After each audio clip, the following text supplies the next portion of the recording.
তৃণমূল থেকে সর্বোচ্চ মহল পর্যন্ত তার পরিবারের 56 জনকে এমপি বানিয়ে, মন্ত্রী বানিয়ে 300 এমপি সহ শেষ পর্যন্ত তাকে পালিয়ে যেতে বাধ্য হয়েছে বাংলাদেশের মাটি থেকে। আমি এইটুকুই বলবো যে এই জন্যই শুধুমাত্র রাষ্ট্র সংস্কার করা দরকার, কারণ বাংলাদেশের ভিতরে আজকে বৈষম্য চলছে। জন্মসূত্রে আওয়ামী লীগ না হলে চাকরি পাওয়া যেত না, জন্মসূত্রে আওয়ামী লীগ না হলে বা আওয়ামী লীগ না করলে থানার ভিতরে ঢোকা যেত না, এবং বিএনপি করলে থানায় যাওয়া যেত না। বিএনপি নেতা কর্মীরা গায়েবী মামলা খাইতো, কথায় কথায় হত্যা, গুম, খুন, নিপীড়ন, নির্যাতন, বেশি কথা বললে মাছ দিয়ে খাওয়ায় ফেলামো।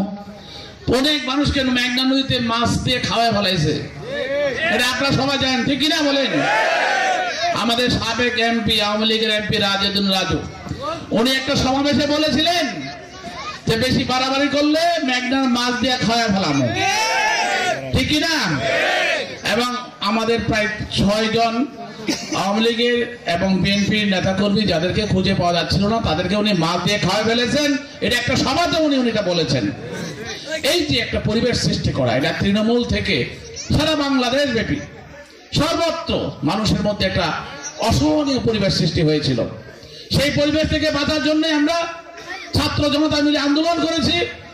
সেই ছাত্র জনতার আন্দোলনে অনেকে রক্ত গিয়েছে, অনেকে শহীদ হয়েছেন। সেই শহীদ ভাইদের প্রতি আমি শ্রদ্ধা জানাচ্ছি, শ্রদ্ধা বলে স্মরণ করছি, এবং আমরা দোয়া করবো আল্লাহ যাতে ওনাদেরকে ব্যস্ত নসিব করেন। সম্মানিত নেতৃবৃন্দ, একটা কথা মনে রাখতে হবে, ওনাদের রক্তের বিনিময়ে আমরা দেশটাকে স্বাধীন করেছি, দ্বিতীয়বার স্বাধীন হয়েছে 2024-এ। কাজী এই রক্ত, এই ত্যাগ কখনো ভুলার নয়। আমরা কখনো কেউ যদি ছাত্র রাজনীতি করে এসে ওই ত্যাগকে ধ্বংস করে দিতে চায়, কেউ যদি তার অপরিপক্কতার জন্য সমন্বয় হিসেবে ছাত্র রাজনীতি করে উনি যদি মনে করেন যে তাদের ওই অতীতের ত্যাগটাকে ধ্বংস করে দিবেন, কিন্তু বিএনপি সেটা করতে দেবে না। বিএনপির প্রচুর নেতা কর্মী মারা গেছে, 17 বছর বিএনপির প্রচুর নেতা কর্মী হত্যা, গুম, খুনের শিকার হয়েছে।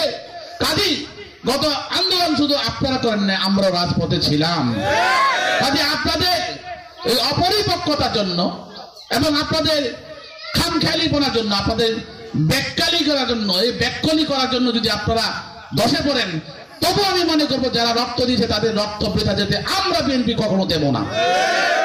আজকে আপনাদের সেই কথায় কথায় আপনারা মুজিববাদ, জিয়াবাদ বলেন, জিয়াবাদের সাথে মুজিববাদের তুলনা হয় না, মুজিববাদের সাথে জিয়াবাদের তুলনা হয় না।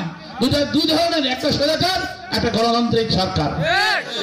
মুজিববাদ অলস ছিল মানুষকে শোষণ করা, আর জিয়াবাদ অলসকে মানুষকে শাসন করেছে গণতন্ত্রের মাধ্যমে। সেটা বুঝতে হবে আপনাকে। আপনি যদি সেটা না বুঝেন, দল করার কোনো ক্ষমতা আপনার নাই, দল করে মানুষের কিছু করতে পারবেন না।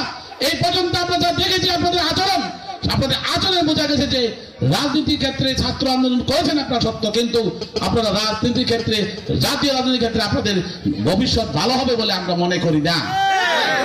কারণ রাস্তার রাজনীতি, ছাত্র রাজনীতি আর জাতীয় রাজনীতি এক নয়।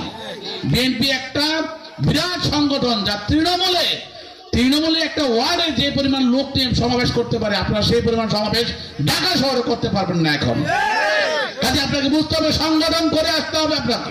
কাজে আমি সরকারকে বলবো, আপনারা কখনো এই ধরনের অপরিপক্ক ছেলেদেরকে পরিপক্ক দিয়ে, বুদ্ধি দিয়ে, সহযোগিতা দিয়ে, প্রশাসনিক সহযোগিতা দিয়ে তাদেরকে যদি দাঁড় করান, অসহযোগিতা করেন, তাহলে কিন্তু দেশের মানুষ আপনাদেরকে কখনো মেনে নেবে না।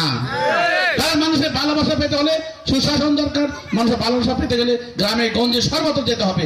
সেখানে গিয়ে কাজ করে আস্তে আস্তে উঠে আসেন, অত তাড়াতাড়ি পাকনামি করে পাকতে চেষ্টা করেন না। কারণ কাঁচা কাঁঠাল কিলাইয়া পাকানো যায় না, কারণ কাঁচা কাঁঠাল কিলায় পাকাইলে এটা মজা হয় না, টেস্ট হয় না।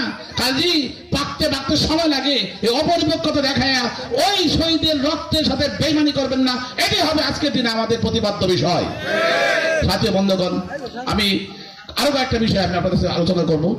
সেটা হলো যে আমরা দেখেন এই যে বাস গাড়িতে গন্ডগোল হচ্ছে, আমাদের চরাঞ্চলে যেসব মারামারি হচ্ছে, টেটা যুদ্ধ হয়েছে, যেভাবে নাকি এখন আর টেটা লাগে না, এখন অস্ত্র নিয়ে যুদ্ধ শুরু করে দিয়েছে। আমরা গত সারা রাত আমরা টেনশনে ছিলাম, কি না কি হয়। প্রশাসন থেকে বারবার টেলিফোন আসছে, আমরা বুঝাচ্ছি তাদেরকে টেলিফোন করে, তোমরা ঝগড়া করো না। এই ঝগড়া করার পরে একটা লাশ গেল। আজকে কি দেখা গেল, ওই সন্ত্রাসীরা এলাকা ছেড়ে পালিয়ে গেছে। আপনারা দেখেন, গত কিছুদিন আগে ইউনো সাহেব গিয়েছেন বালুমহলে ওই বালু তোলা উত্তোলন বন্ধ করার জন্য। ইউনে গিয়েছিলেন অবৈধভাবে যে বালুগুলো উত্তোলন করা হচ্ছিল সেগুলো বন্ধ করার জন্য। কারণ আমাদের ওই চর্মদা দিয়ে ওই বনবাড়ির ওই সাইড রবীন্দ্রনাথ সাইডের যে ডেজারগুলো আছে সেগুলো আমাদের চর্মদা এসে আমাদের এলাকায় বালু তুলছে, যেটা নাকি টোটালি অবৈধ। সেগুলো বন্ধ করার জন্য উনি গেলেন, সেখানে 10 লাখ টাকা জরিমানা করলেন, কিন্তু তাদেরকে ওই সন্ত্রাসীরা গুলি করলো, সরাসরি গুলি করলো ইউনোকে এবং প্রশাসনিক লোকদের কাছে। আজকেই দেখেন গত রাতে যুদ্ধ করে দুই পার্টি ওই সন্ত্রাসী গ্রুপ আজকে পালায় গেছে। এই যে আপনাদের মধ্যে যুদ্ধটা হয়, একসময় এক গ্রুপ আধিপত্য বিস্তার করে গিয়ে উঠেন, আবার আরেক গ্রুপ আসে শক্তি সঞ্চয় করে আবার যুদ্ধ করে এই গ্রুপে সরা দেন, আপনারা উঠেন। এই যে একটা খেলা, এই খেলার মধ্যে আমি কোনো সুফল আমি দেখি না, এই খেলার মধ্যে ভালো কিছু আমি দেখি না। চিন্তা করে দেখেন তো ওইখানকার যে ফ্যামিলিগুলো আছে, যে ছোট ছোট বাচ্চারা আছে, সন্তানরা আছে, বুড়ো বয়োবৃদ্ধ মানুষরা আছে, মা বোনরা আছে, তারা আজকে কোথায় আছে, কি করছে, কি টেনশন আছে? তারা হয়তো গুন গুনছে, না জানে কার স্বামী মারা গেল, না জানে কার ভাই মারা গেল, না জানে কার সন্তান মারা গেল, সেই টেনশনে তারা থাকছে। আমার কথা হলো কি জন্যে, কেন আপনারা সবাই মিলে একসাথে একটা গ্রামের ভিতরে বসবাস করতে পারেন না?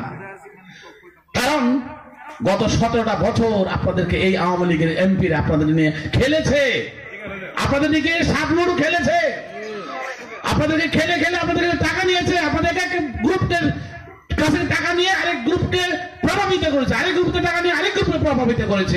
আপনার দুই গ্রুপকে লাগায় লাগায় তারা সেই ফায়দা লুটেছে।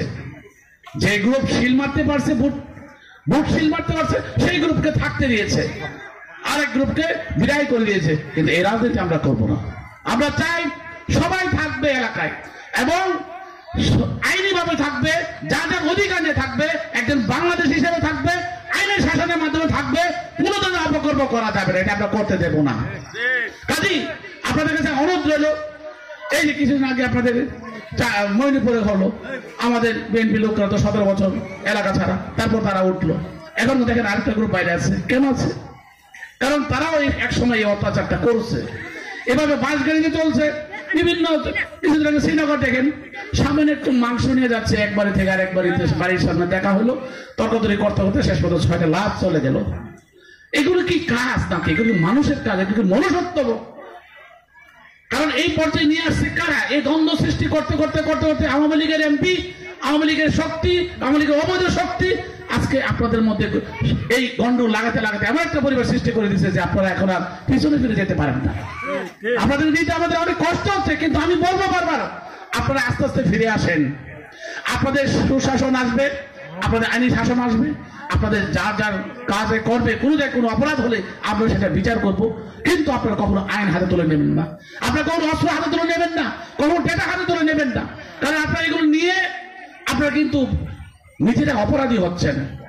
একটা খুনের পরে যখন একটা মিটমাট হয়, হয়তো 10 লাখ 20 লাখ 30 লাখ টাকা মিটমাট হতো, টাকা পুরোটাই এমপি সাহেবরা না ওনারা খেয়ে ফেলাইতো, মাঝখান দিয়ে আপনাদের মিটমাট করে দিয়ে তারা চলে যেত, কিছুদিন পরে আবার আপনারা যত্ন সৃষ্টি করতেন।